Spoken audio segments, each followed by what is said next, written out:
Top five. Our top five each week, where we give our top five of any given subject. Can be across NRL, can be across Australian sports or international sports. This week's top five is top five most valuable Australian sports teams in Australia. Top five Australian sports teams. Starting off with Carlton.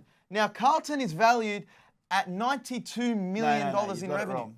They've produced $92 million. Okay, yeah, so we're going to break this down over revenue. It was very hard to find because I think there were only like 2013 figures done by of valuations. Of valuations. So we're going to break it down by revenue of each team.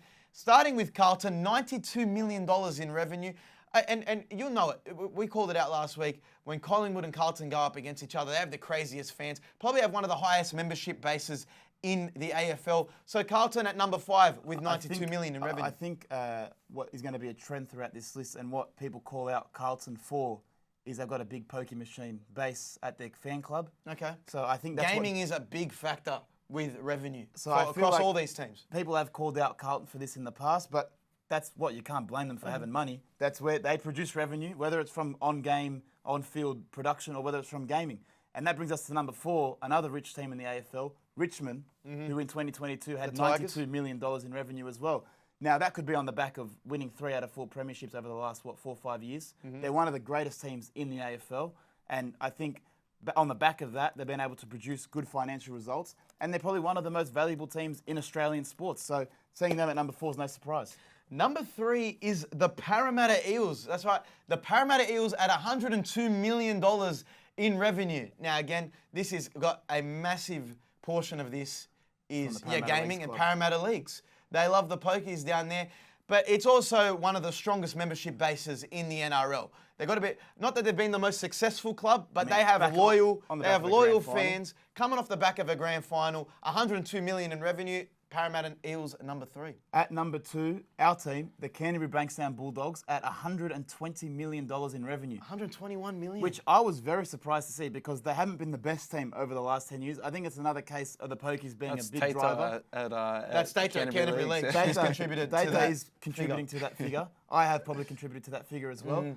But seeing them at number 2 is nice. It may be using that money to build Belmore up or maybe get it to a point where they can host more games. They've got the money, obviously. Their financial results are showing that.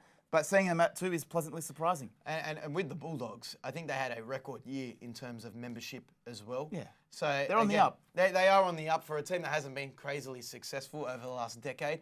But number 1 is another NRL team. It is the Penrith Panthers at $151 million. Now, Gus Gould can pick his clubs. Going from number 1 to number 2, he knows follow the pokies. The Penrith Panthers being a successful team, having a very strong Penrith Leagues club, I think they pretty much own Penrith as a region. Yeah. They have one of the best junior bases in the NRL, and it's no surprise they have $151 million in revenue. I know people will say this is the pokies, but they've been the best on-field team for the last 3 years. Back-to-back grand finals, 3 grand finals in a row. They've produced the best quality of football. They've got the best players. Everyone's trying to grab their talent. I mean, I'm surprised I didn't see more AFL teams on this list. I thought maybe like West Coast Eagles or even Collingwood would be on this list. But NRL teams seem to have a lot of the money. And this is revenue, so it's not in terms of profit, but this is how much they turn over as a business.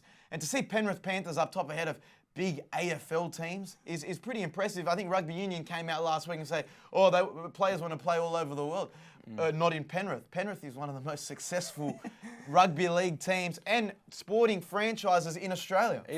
It surprises me that Sydney Swans isn't on this list. Like, Sydney Swans have more members than they do seats available at the SFS. And they get a lot of government grants, and that was a big factor in Penrith's revenue. They had a big $15 million government grant. Very surprising not to see any Super Rugby teams on there. Oh, it is. I want to point out, there doesn't seem to be any rugby teams on this list. I was scouring through the top 15, There's no Waratahs or anything in your top 5. Because no one watches. I don't think Super Rugby as a whole would make this list. To tell you the truth. So. Well, I mean, total AFL figures from revenue. I think AFL was at about 900 million, NRL at 500 million. So AFL clubs are largely successful as a whole, but individually NRL outpaced them. AFL compared to NRL, revenue far exceeds it by, I think it's a couple hundred million. No, it's 400 million. Yeah, that's quite a bit.